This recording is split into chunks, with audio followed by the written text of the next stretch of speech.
Ganda. Parang maganda dito kunan ng vlog ah. Puntahan ko kaya.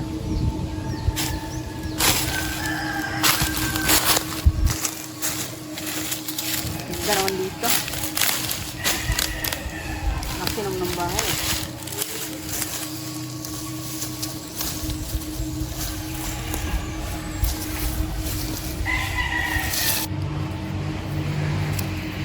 Ganda pala talaga sa pagmalapitan, no?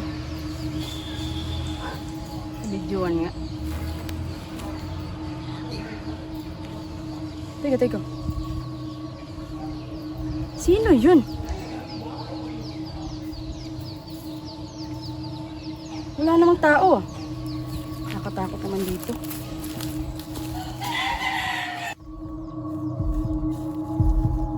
Nakakatakot naman dito. Ang lamig kahit sobrang init. Makaalis na nga.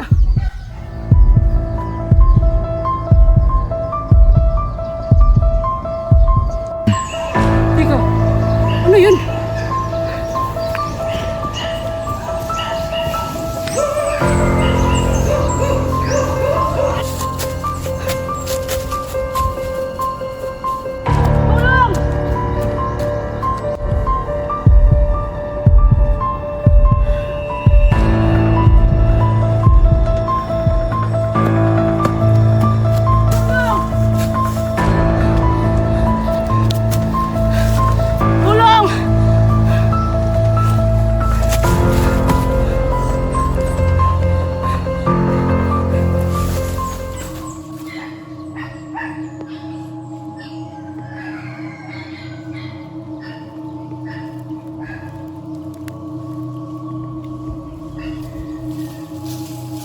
Ala, may tao. Tignan natin.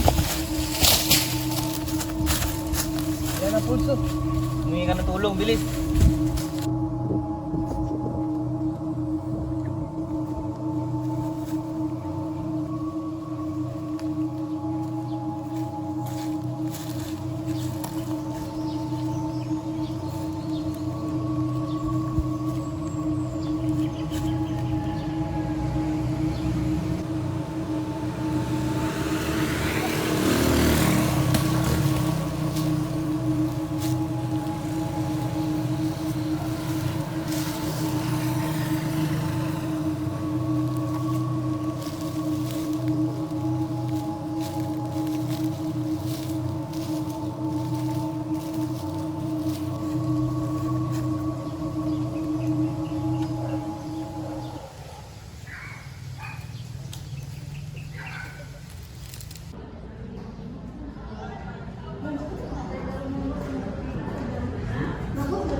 Ay, dili, ang grade 9, tas ang grade 10 is ano lang sila ng first runner up. Ay, naman, speaking of sa comfort trip ba? Nabook mo ba niyo mo? Ay, yes, yung nabook na, process na lang po sa ano kanini. Kanini ko, ito na po follow up sa owner sa program. Palagi mo, kaya may bata. Sige na kayo. Hindi na mga bata siguro mapalit na ng mga Yes, kaya pa. pero ang kailangan mo is wala na project sa history sa Dr. Management. Ay, si Sir. Hello, Sir. Ay, yes, ma'am. Ay, yes, Sir. Ang all planned na ba itong field trip for graduating students this year? Yes, Sir. Ako na na-plan ang field. Ako na po mabayaran. Ayay, nice. Ano, Sir? Nakay-concern? Oo, nako'y concern Ma'am Janice ba? Ay, yes, Sir. Unsa man? Nabalita na ba nino tong history about sa ka-vlogger nga na-aksidente dito sa tong venue? Wala na ba, Sir? Dili ko updated sa news. Nano? Dili na nato na ma-move for another venue. Kay delikado man jud dito, Ma'am Janice. Ala, Sir, dili pwede, Sir. Kaya ako nang nabayaran ang field. Tapos wala siya refund. Kaya kung i-cancel na to, Dili na nato na mapanggitaan og pamaagi, Ma'am. Basig pwede pa. yes, Sir. Dili na gid, Sir. Kay kung ako siyang i-cancel, Sir, dili maghatag ang owner of refund. So, ang bayad sa organization o katong gamot-amutan sa bata, dili na mabalik. So, possible nga walay mahitabo nga field trip kung mao. Okay. Pero ma'am, let's considerate the safety of our students and the safety of our school. Pati po sa tua, ma'am. Sir, yung pangitaan ko, kwarta sa mga bata nga, dili madayon ang field trip. Kung sa akin, iinom sa ila. Ma'am, everything is under control, under your hands. So please disseminate this information. Thank you.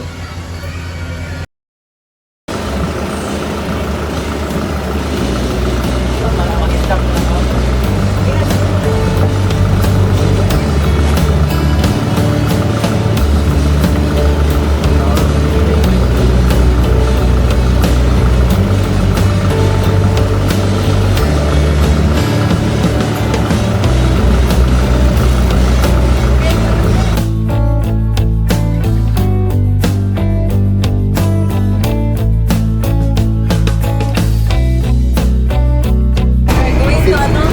Santa Clara. Santa Clara ba ba? Yes, ma'am. Ako ito, siguro daw ah? Yes.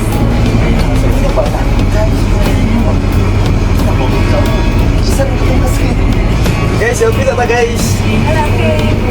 Ma'am, selfie na ma'am.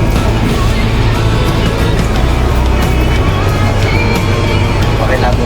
Tara.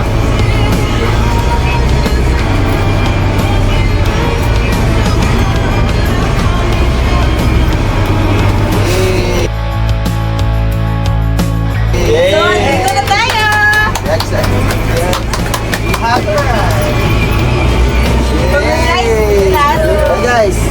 Bye guys! Bye!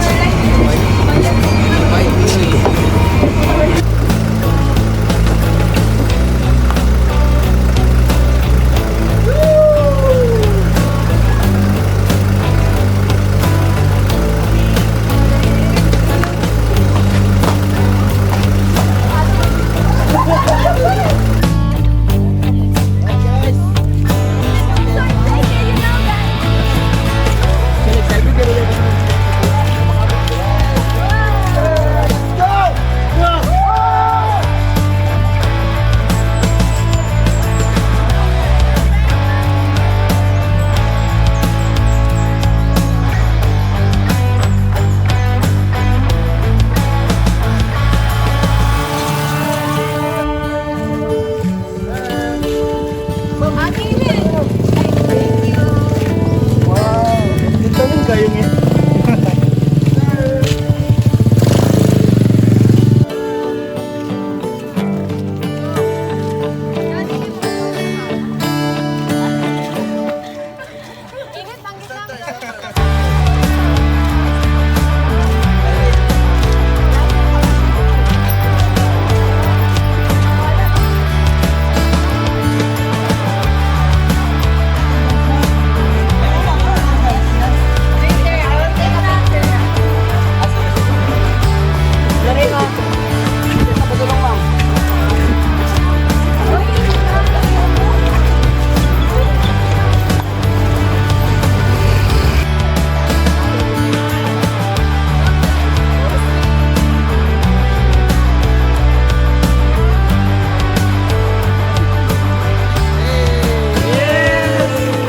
So, mga na siya attendance ninyo. Malapit na ba tayo?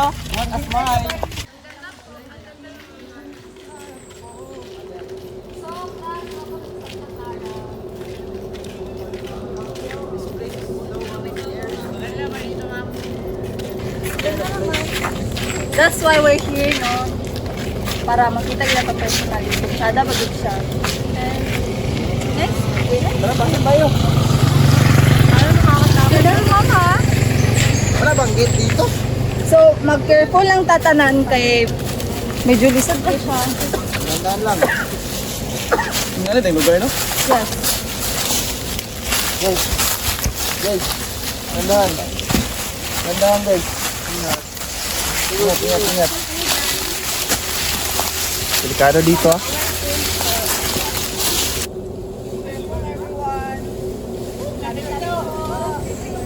Hoy, saan na ba? Kursan!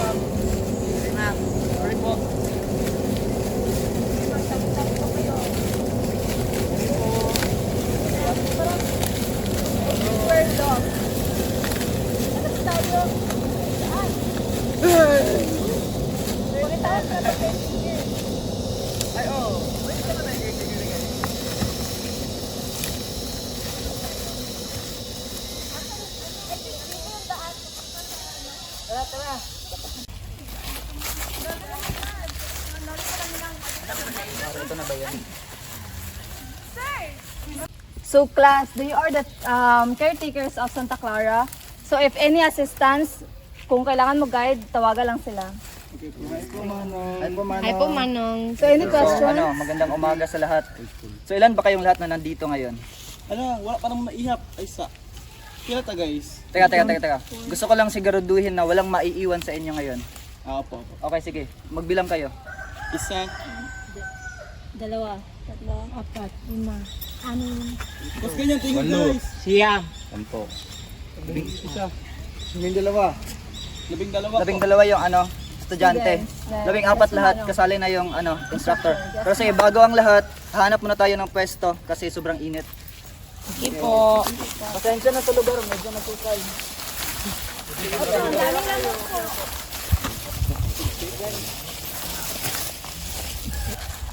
Okay, sige, makinig kayong lahat. Hindi ko na to uulit-ulitin pa tong mga sasabihin ko. Unang-una ko sasabihin ay yung mga hindi nyo dapat gagawin kapag nag-explore na kayo sa lugar. Una, bawal maingay. Siguraduhin ninyo na kapag naglibot-libot na kayo sa lugar, wala kayong sasabihin na kahit ano. Wala kayong sasabihin patungkol sa mga makikita nyo. Pangalawa, bawal kayong humawak ng kahit ano. Vase, lamesa, kahit anong makikita nyo na gamit sa bahay, bawal nyong hawakan. Pangatlo, rumispeto kayo. Respetuhin nyo lahat ng gamit na nasa loob at labas ng bahay. Nagkakaintindihan tayo. Yes po. Pero may idadagdag lang ako. Siguraduhin nyo na bawal hawakan yung painting na makikita nyo sa taas. Bakit po? Huwag na maraming tanong. Wala na akong idadagdag, yun na yun. Hoy, Wala nang maraming tanong pa. Nagkakaintindihan tayo. Makinig kayo. Tahimik. Oy, kayo dyan. Kayo dyan. Tahimik. Magsasalita na ang Manong Harold ninyo. Dapat mag-uban-uban yun mo maglakaw sa motnag gabi kay basin. May nagpaparamdam ba dito, sir? Ay, Wala. Wala na masyadong maraming tanong. Kami yung nagsasalita dito. So ano, nagkakaintindihan na tayo? Sige, mabuti. Wala na kami ibang pang sasabihin. Bahala na kayo kung anong gagawin ninyo. Basta, keep in mind na tatandaan nyo lang yung mga sinasabi namin. Okay? Sige po. Okay, sige. Ma'am, instructor, kayo nang bahala sa kanila. okay sir. Thank you po. Ayokong may maghihiwalay sa inyo. Sundan nyo lang kami. Kami yung may alam sa daan. Dito. Huwag niyong gagalawin yung baboy na yan, ha.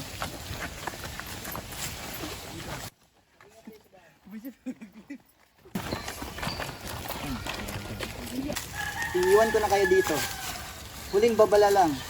Kapag natapos kayong mag-camping, wala kayong iiwan, wala kayong dadalhin na kahit anong makikita nyo dito, wala kayong gagalawin. Maliwanag? Yes po. Okay. Sige, yun lang.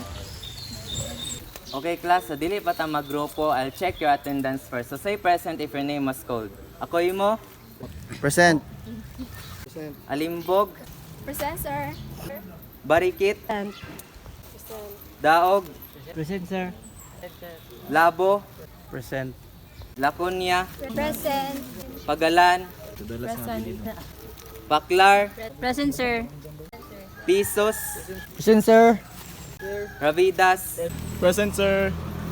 Sanchez, Present. Haklad. This is Nami. Ay ma'am, nanangid sa ko nga magsiara daw siya. Okay, sir. So class, I'll be grouping you in 3 groups. For boys, it will be divided into 2. And girls is just 1 group. Kaya gamay naman mo. So for boys is, Akoy mo, Pisos, and Rimart will be in 1 group. Tapos, Daog, Rabi. No, ma'am. Si Akoy mo at si Daog, yung magkasama. Sorry. So, Hoy mo, Pisos, and Daog will be in 1 group. Tapos, Rimart, Ravidas, and Labu will be in another group also. Sa mga babae is, isa lang mo kay gamay na kayo mo dito mo pwede ma-divide. And also, delikado po kay Dari og ako pa mong tungaon. So, na pwede na mo mag-gato sa inyong groups and then have fun. Enjoy. Thank you ma'am. Enjoy mo,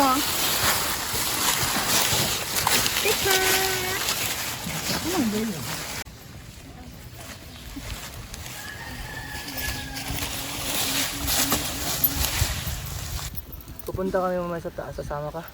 Sure ka? Di ba bawal doon? Di yan. Ano? Sige. Saan ako maya?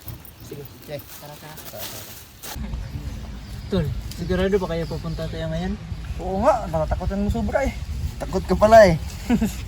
Guys, ano plano? Gina? Tara. Tara.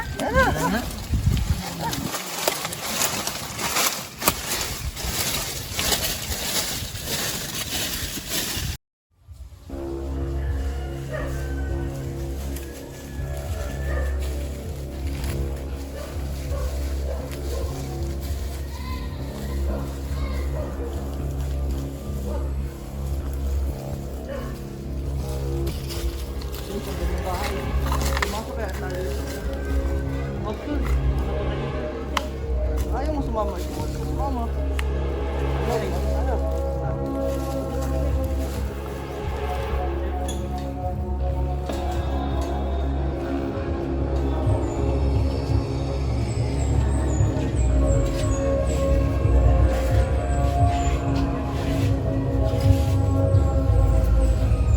Wah! Okay lang ba? Okay lang. Parang nakakatakot eh.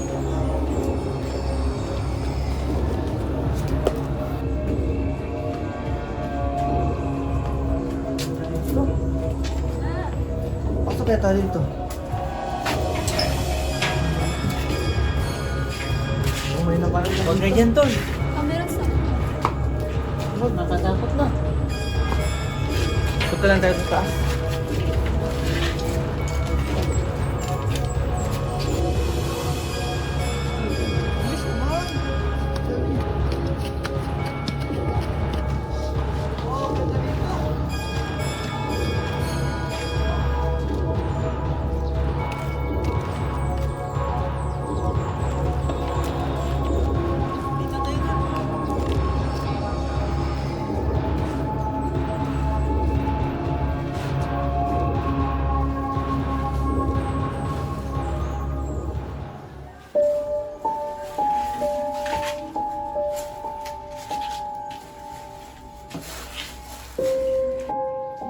Hey guys! Look at this! Ano yun? Painting! Parang naman na. Ano tayo? Tara.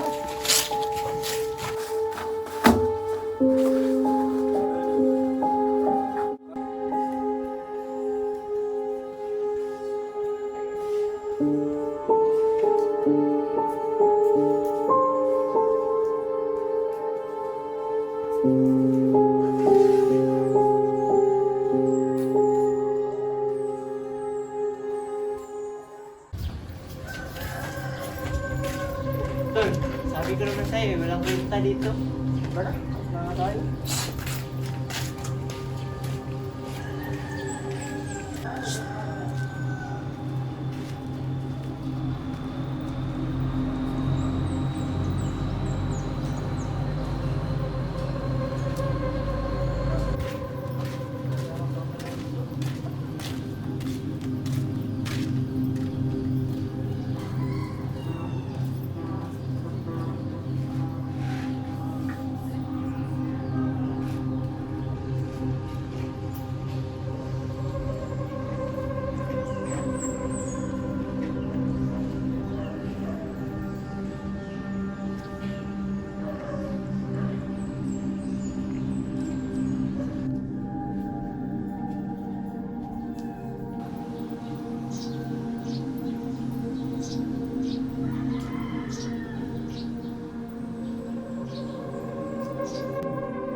Teka nga pala, nasaan nga ba si Carlson? Balikan mo nga. Bakit ako? Ikaw na. Wala, sige na. Mawala na kami. Saan?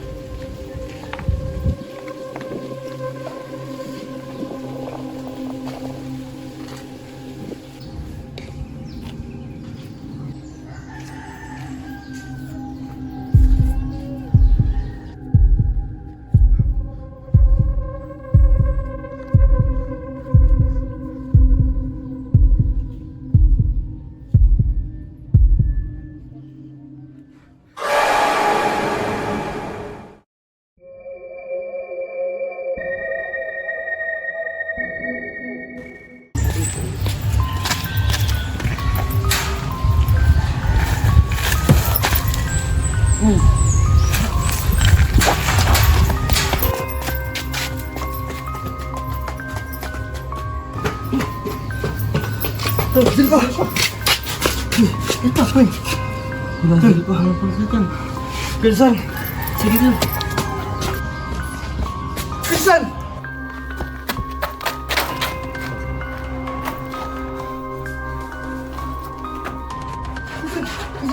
Pilsan! Tol!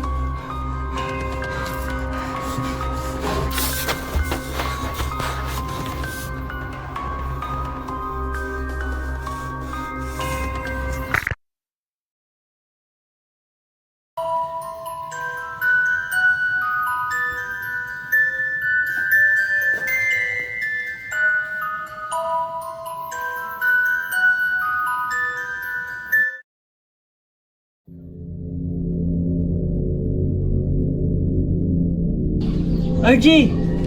Archie!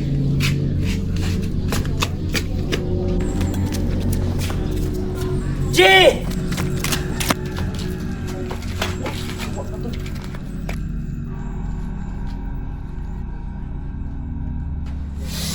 Ah! Ah!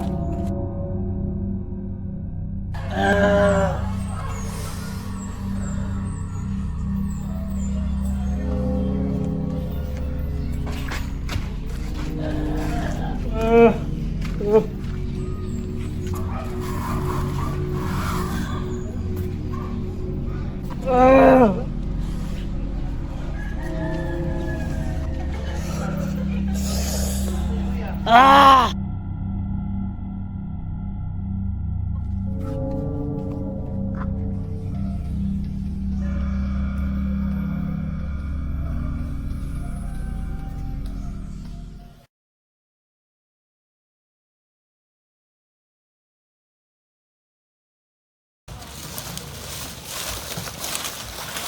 Teka, ma'am. Parang may kulang ah. Where's the others, guys? Hindi po namin alam, ma'am. Okay, Antoinette. I'm Alexa and Siri. Pakihanap ngayon iba yung kaklase. Padilim na kasi. Tama ako. Okay, Naomi. Hanapin na rin sila. Tigas talaga ng mga ulo ng mga bata yun. Kanina narinig ko sila, Jelko at RG, sabi nila pupunta daw sila sa lumang bahay. Baka nandun sila. Ano? Katakot mo yun. Ayun, Takot dito.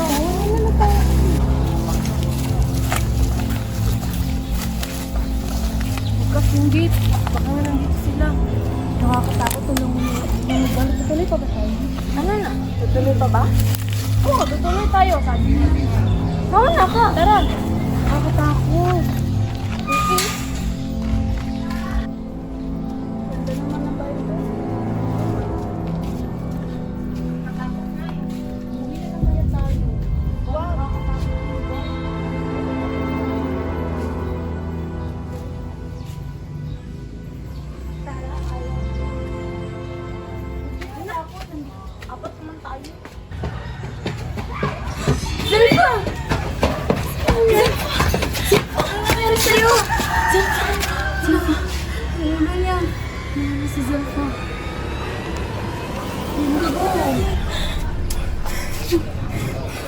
Saan ka pupunta? Antoinette, pupunta ka! Hoy! Anong gagawin? Hanapin natin ang iba. No. Sige.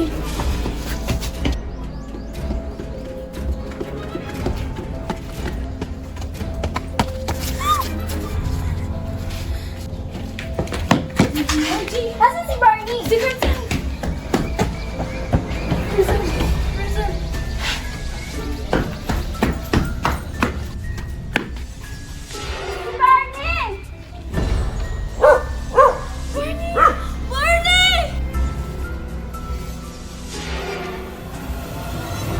Anong gagawin natin?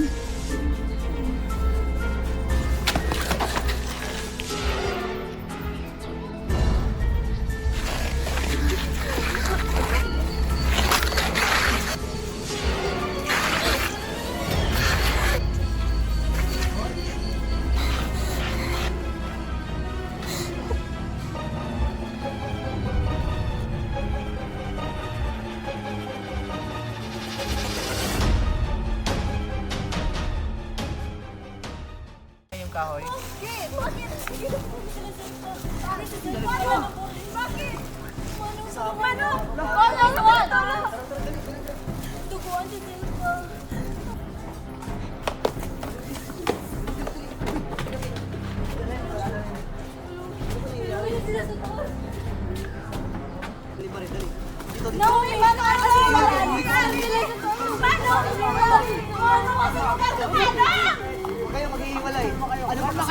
Manong, ano ba talaga ang nangyayari? Pare, ikaw na muna. May alam na ba kayo dito?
Manong, ano ba talaga ang nangyayari? Sasabihin ko na sa inyo ang totoo.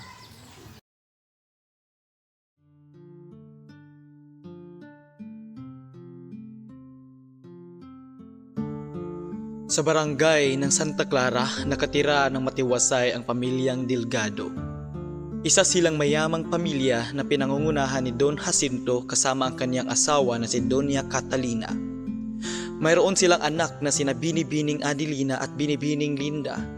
Si Don Jacinto ay nagmamay-ari ng malawak na lupain sa Santa Clara at ang kanyang mga trabahador ay gustong manilbihan dahil sa kabaitan nito. Hindi mapagkakailang ang mga anak ni Don Jacinto ay may angking ganda na namana sa kanilang ina kaya ang mga binata sa Santa Clara ay gustong ligawan ang mga ito. Si Adelina ay may maamong mukha at mahinhin na nakapukaw sa puso ng mga binata. Si Linda naman ay suplada ang dating, bagkus sa kanyang mukha ay siyang kabaliktaran ng ugali nito. Ang magkapatid ay matulungin at may respeto sa mga nakakatanda at sa kapwa-tao kaya naging sikat sila sa kanilang bayan.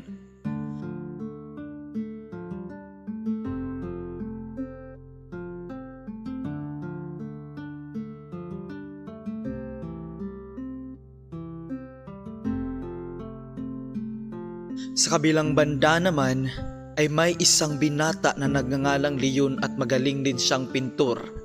Isa siyang anak ng namumuno sa barangay Santa Clara at nakapangasawa ng babaeng incheck kaya may pagkatsinito ang mga mata ng pintor na nagngangalang Leon. Si Leon ay mabait ngunit kadalasang gumagaspang ang kanyang ugali at may pagkakataong di maintindihan ang kung ano ang nasa kanyang isip.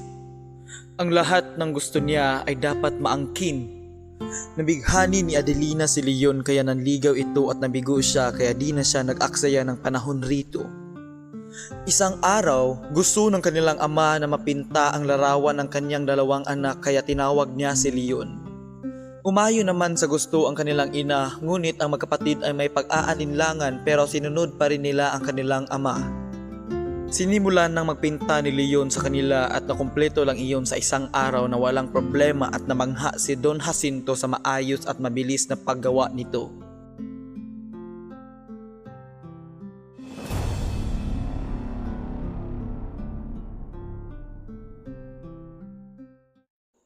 Lumipas ang araw at tahimik ang bahay ng mga Delgado. Napagpasyahan ng mag-asawa na umalis at iwan muna ang kanilang mga anak. Ang magkapatid na lang dalawa ang naiwan ay pumunta sila sa bakuran sa bahay at nagligalig at inaliw ang mga sarili, hindi indang may panganib na darating. Dumating si Leon at aakmang susugurin ang paakyat sa hagdan na si Adelina pero nahabol ito ni Linda. Di nagpatinag si Linda at hihilahin niya sana sa likuran si Leon pero natulak siya nito at nahulog sa hagdan na sanhi ng kanyang kamatayan. Nagulat si Adelina sa nangyari pero dahil sa nakabawi at bumalik sa pagkahigpit ng pagsakal sa kanya ay wala siyang magawa. Bumigkas siya ng salitang, "Humanda ka, papatayin kita, Leon," at nawala na siya ng hininga at namatay. Si Leon ay nataranta at tumakbo papalayo sana sa bahay ng mga Delgado pero naisip niya agad balikan ang mga bangkay at ilibing niya ng mag-isa ang mga ito.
Bumalik siya sa kanyang bahay, tulala at nabaliw dahil di daw niya sinadya ang nangyari.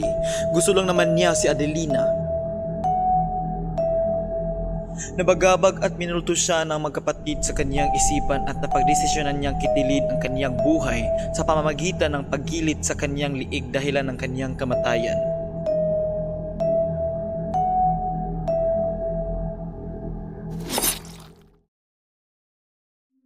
Si Don Jacinto at Dunya Catalina ay sobrang naghihinagpis sa nangyari sa kanilang mga anak at di nila matanggap na nawala ang kanilang mga anak at nawala pa ang mga katawan nito. Di nila alam kung sino ang pumatay sa magkapatid at walang hustisyang mangyayari nito. Sa pamamagitan ng larawan ng magkapatid na lang tinuon ang kanilang pansin, galit at pangungulila sa kanilang mga anak. Mismong si Doña Catalina ay kinakausap ang larawan ng kanyang mga anak at nabaliw dahil bumalik raw ang kanilang mga anak at nagsasalita at gumingiti raw ito sa kanilang larawan.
Hindi na nga dali manghilabon. Hilabtan mo yung kawa.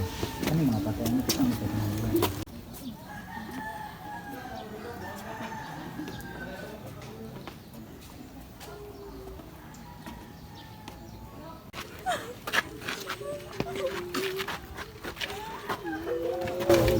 Kilak-kilakan mo rin ka. Dear my brothers and sisters, in this moment of deep sorrow and confusion, we come before you with heavy hearts. We struggle to accept the circumstances surrounding her passing, and we find it difficult to make sense of the pain and loss we feel. We pray for your guidance and comfort as we seek solace and understanding. May your divine light shine upon us, illuminating the darkness of our grief and confusion. Help us to find peace in the midst of our turmoil, and grant us the strength to surrender our questions and doubts to your infinite wisdom. We lift up her soul to you, trusting in your mercy and grace to guide them on their journey to the heavenly realm. May they find peace and solace in your loving embrace, free from the burdens of earthly struggles and pain. Grant us the courage to release our feelings of anger, guilt, and regret, and to instead focus on the love and memories we shared with her. May their spirit find rest and comfort in the eternal light of your presence, surrounded by your unconditional love and compassion. As we navigate this time of grief and loss, may we find peace in the knowledge that they are now in a place of beauty and serenity. Embraced by your divine love, may her soul soar to new heights of understanding and peace, finding eternal rest in your heavenly kingdom. All this we pray in Jesus Christ our Lord. Amen.